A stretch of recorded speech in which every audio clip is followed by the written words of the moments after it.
Hello, I'm here today with Steve Gilroy, who's CEO of Vistage. Hi Steve, thanks for joining us. You're welcome. Just if you can give me a little bit of background information about yourself. What have you been doing since, I don't know, say college years to now? Well, I left college and I started in the IT industry. So I trained originally as an air traffic engineer, which was in the early 80s, in the days of mini computers, digital equipment. So maintenance, installation of mini computers, radar systems, communication systems. From there went into field service engineering. Worked in the oil industry a lot, again on the computer systems and technology of the day. But from there got more and more into training and documentation of systems. So I had my own training business for several years, had a small electronic publishing business for a few years. And because of those links, I ended up at Xerox. I was a business development manager and training manager for their customer education business in the UK. And from there went to Unisys, where I did customer education for them in the UK, but on a European basis. And from there went back into an independent training business myself. Spent a few years in the US, part of a franchise training business at the time called ExecuTrain. And from there I joined a computing technology industry association based in Chicago, but I managed all their offices outside of the US. So I spent 3 weeks out of every 4 on an airplane, clocked up a couple of million air miles, and then I came back to the UK, decided to build a UK life, and became this chief executive for Vistage in the UK. Okay, so can you tell us about what Vistage does? Vistage is a peer advisory group organisation for CEOs. So we're essentially a leadership development organisation. So a CEO, managing director, a business owner will join a Vistage group. There are 70 odd groups around the UK. In each group, 12 to 16 chief execs will get together every month for a full day. We parachute in an expert speaker on all sorts of topics, from strategy to finance to technology. And we have a methodology where the business owners get to share what's going on in their business, their issues, and we drill down and we help them solve their issues. They also get one-to-one coaching every month from the chairman who run the group locally for us. And I run the head office in Southampton. We've got about 25 staff there. I've got about 60 Vistage chairs, as we call them, who run all of the groups throughout the UK. And we've got about 950 CEO members. So what sort of background, what sort of industries do these CEOs come from? They're all industries, all sectors, typically 5 million and above turnover. So they're pretty well established businesses. We don't really do startups. We have small business groups as well for the smaller, 1 million to 3 million businesses. But our core market is chief execs, managing directors, 5 to 50 million turnover, pretty substantial businesses.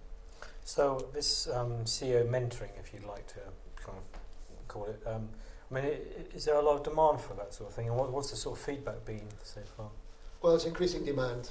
We've been going in the UK actually for 27 years, so we've been around a lot. We're an invitation-only organisation, so we target individual CEOs and managing directors. There's a selection interview for them to join a local group. We have 19,000 members around the world. We've been growing the last 2 years at about 18% a year for the last 2 years, so growing demand, yeah. So, what would you say makes a good CEO? Oh, a number of things. You've got to have a vision and be able to communicate that vision to not only your staff, but stakeholders, owners, shareholders and so on.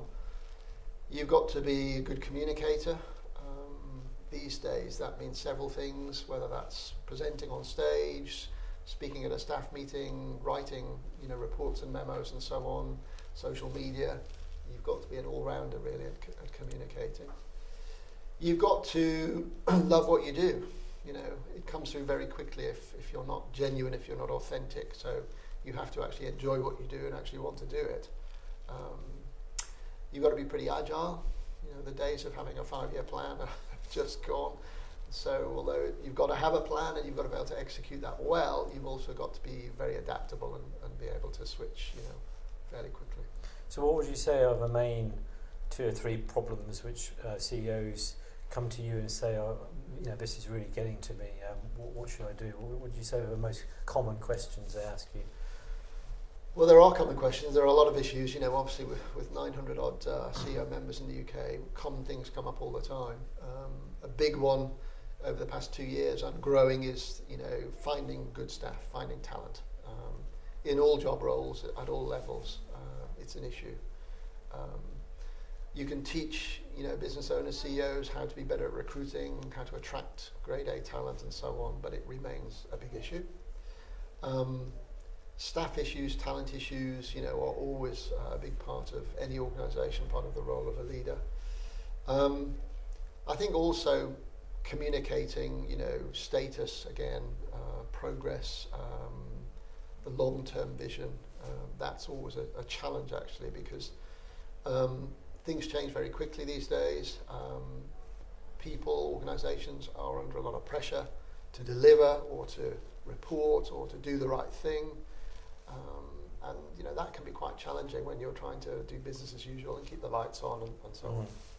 I mean, it strikes me that, from my own personal experience, noting people who become managers, a lot of the time they haven't had management training, so I guess there's very little way to have CEO training. It's a role that a lot of people just fall into, or they're fortunate enough to be, sort of promoted or whatever. So, I mean, would you say that Vistage is one of these kind of almost like a CEO training school, really? It is in a way, and that's a very common reason why some of our members join. They've become a managing director or CEO for the first time. No one's ever gone to college or school to become CEO. And though there are 1 or 2 books actually on the market, we used to say, well, there isn't a book to do that, but there are 1 or 2 actually. But it's a very good thing to do to join an organisation like Vistage if it's your first CEO role. Because it does give you that training. There are tools and techniques, so you can be taught what you should be doing and how to do it well. There are tools and techniques that, again, we can deliver to you as a CEO. And they're very practical, they're very fast to implement, so very quickly you can put them in place and start to see the effects, start to see the results. So have you noticed a sort of changing relationship between C-level managers and technology, for example? How's that been evolving in the last 5 or 6? Well, I think it's changed a lot, certainly in the last 10 years.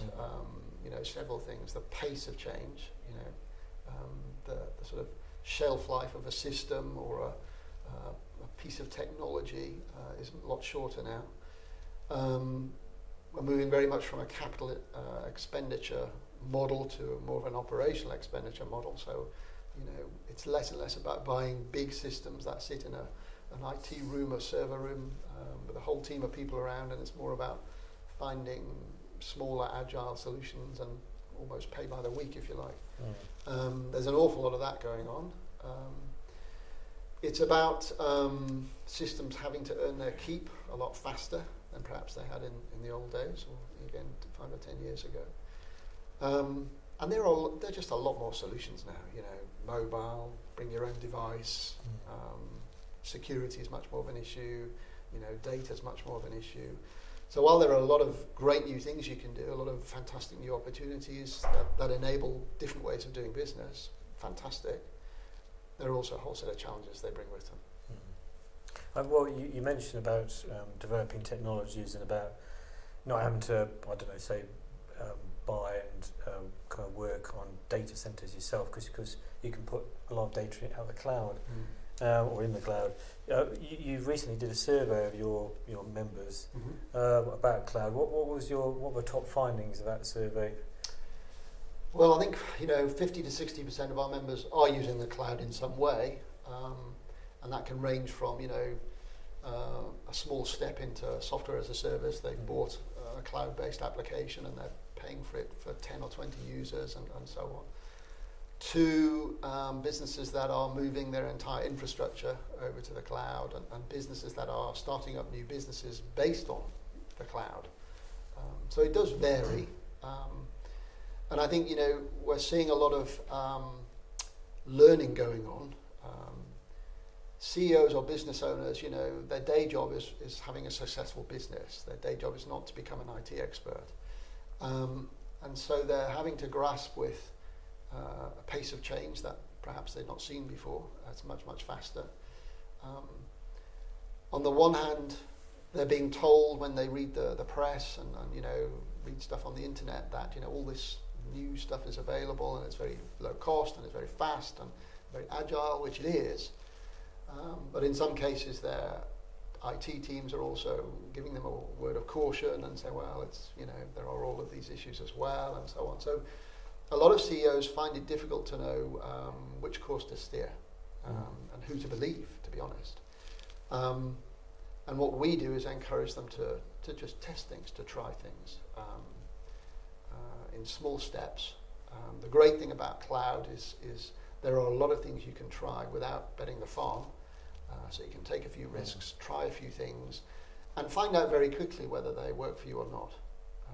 And so that's what we're encouraging our members to do.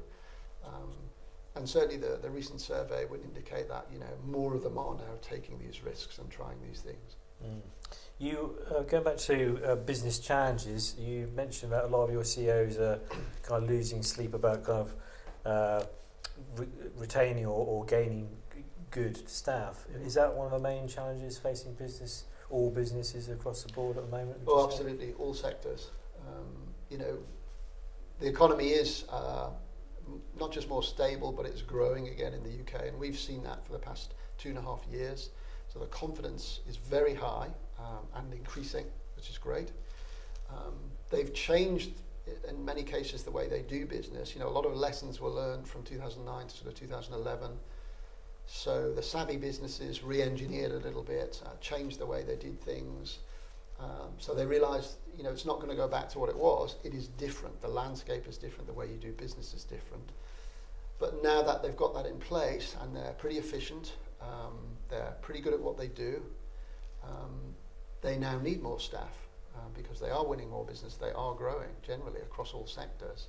But finding people, whether that's a junior office role or a senior manager, sales, finance, accounting, whatever it is, that is difficult because most of the UK business population is recruiting.